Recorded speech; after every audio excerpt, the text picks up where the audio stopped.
Sorry for the interruption, will discuss on, మనం ఇంకా మాట్లాడదాం. బట్ బిఫోర్ దట్ ఒక్కసారి అక్కడ జరిగేటువంటి ఆ ఏర్పాట్లని తెలంగాణ పబ్లిక్ కి ఆర్టీ వేదికగా చూపిద్దాం. ఎవరెవరు వస్తున్నారు, అక్కడ హాల్స్ ఎలా ఉన్నాయి, అక్కడ ఎటువంటి టీమ్స్ ఉన్నాయి, సెక్యూరిటీ, లేకపోతే అక్కడ బ్లూ కలర్ టీ షర్ట్స్ లో కొంతమంది పిల్లలు కూడా ఉన్నారు, వారంతా ఏంటి ఒక్కసారి అక్కడ వివరంగా చెప్పే ప్రయత్నం చేయండి, బ్రీఫ్ చేయండి. ఏర్పాట్లు ఎగ్జాక్ట్లీ జస్ట్ విజువల్స్ లో చూద్దాం ఒకసారి. పెద్ద ఎత్తున ఏర్పాట్లు చేశారు గ్లోబల్ సమ్మిట్ కి సంబంధించి. ఏ చిన్న డిస్టర్బెన్స్ లేకుండా భారీ భద్రత, డెలిగేట్స్ కి మినిట్ టు మినిట్ సమాచారం ఇవ్వడానికి, వారిని ఇక్కడ నుంచి సభా ప్రాంగణానికి తీసుకెళ్లడానికి స్పెషల్గా డెలిగేషన్కి సంబంధించినటువంటి టీమ్స్ని ఎప్పటికెప్పుడు అసెస్మెంట్ చేసుకుంటూ చేసినటువంటి ఏర్పాట్లు ఉన్నాయి. ఓవరాల్గా చూస్తూ ఉన్నాం, కొంతమంది రిజిస్ట్రేషన్లకి సంబంధించి రిజిస్ట్రేషన్ చేస్తూ ఉన్నారు. ఇంటర్నేషనల్కి సంబంధించినటువంటి ఇన్వెస్టర్స్ ఆల్రెడీ రీచ్ అయ్యారు, చాలామంది ఇక్కడికి వాళ్ళందరూ ఏర్పాట్లు చేశారు. ఎప్పటికప్పుడు వారితో ప్రత్యేకంగా మానిటరింగ్, ఎయిర్పోర్ట్ నుంచి హోటల్ నుంచి ఇక్కడి వరకు రీచ్ అయినటువంటి ప్రతి సందర్భంలో బట్టి విక్రమార్క ఉన్నారు, డిప్యూటీ సీఎం మాట్లాడుతూ ఉన్నారు, చూద్దాం.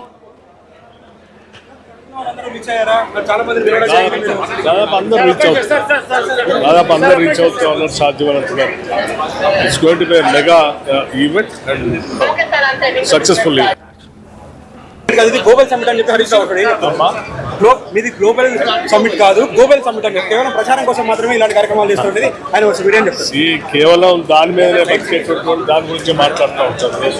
బట్ మేము ఈ రాష్ట్ర ప్రయోజనాల దృష్ట్యా మొదలుపెట్టిన కార్యక్రమం. తెలంగాణ రైజింగ్ అంటే వాళ్ళు తెలంగాణ క్లోజింగ్ అనేటువంటి బీఆర్ఎస్ స్టేట్మెంట్ చేస్తూ ఉన్నారు. 2 సంవత్సరాల్లో మీరు చేసింది ఏం లేదు, కేవలం ప్రచారం తప్ప ఏం లేదు. 2 సంవత్సరాలు ఏం చేసి చెప్పిన తర్వాత మీరు కార్యక్రమాలు చేసుకోవాలని కూడా చెప్తున్నాను. నేను చెప్తాను, మేము 2 సంవత్సరాల్లో ఏం చేసామో చెప్పాము, ఏం చేయబోతున్నాం కూడా చెప్పాము. అండ్ ప్రజాభవన్ ని దావతులకు కూడా ఉపయోగిస్తారని నాగార్జున అక్కినేని నాగార్జున గారు గ్లోబల్ సమ్మిట్ లో హాజరవుతున్నారు, ఏం చెప్తారు? చాలా సంతోషంగా ఉందండి.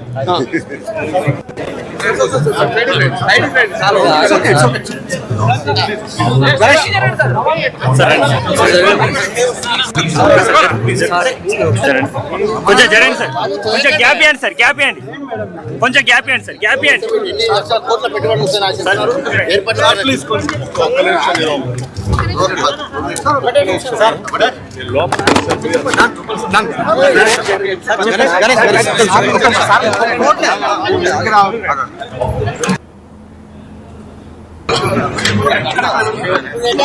ఇది గ్లోబల్ సమ్మిట్ దగ్గర సిచ్యువేషన్. డిప్యూటీ సీఎం బట్టి విక్రమార్క కూడా అక్కడికి చేరుకున్నారు. ఆయన మాట్లాడుతున్నారు. బీఆర్ఎస్ పార్టీకి సంబంధించిన వ్యాఖ్యలకి కౌంటర్ కూడా చేశారు ఆయన. సో ఆయనతో పాటుగా దానం నాగేందర్, ఖైరతాబాద్ ఎమ్మెల్యే, అండ్ నటుడు నాగార్జున కూడా ఉన్నారు. సో ఎలా ఉంది ఇక్కడ రావడం అంటే చాలా సంతోషంగా ఉందనేటువంటి మాట ఆయన చెప్తూ ఉన్నారు. మరి గ్లోబల్ సమ్మిట్లో అటు రాష్ట్ర స్థాయి పలు పారిశ్రామికవేత్తలు, లేకపోతే దిగ్గజాలు, అటు దేశంలో ఉన్నటువంటి పలు ప్రాంతాలకు సంబంధించిన దిగ్గజాలు, అయితే బట్టి విక్రమార్క మాట్లాడుతున్నారు. ఏం మాట్లాడుతున్నారో చూద్దాం.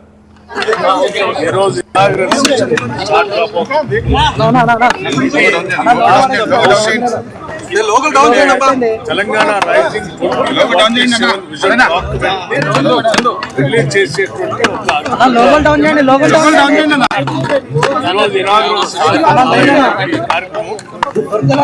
అనేక సెషన్స్ తో ఈ రోజు నుంచి రేపు సాయంత్రం వరకు సెషన్స్ లో అనేక డిపార్ట్మెంట్స్, రంగాలకు సంబంధించిన నిపుణులంతా కూడా పాల్గొని చర్చిస్తారు.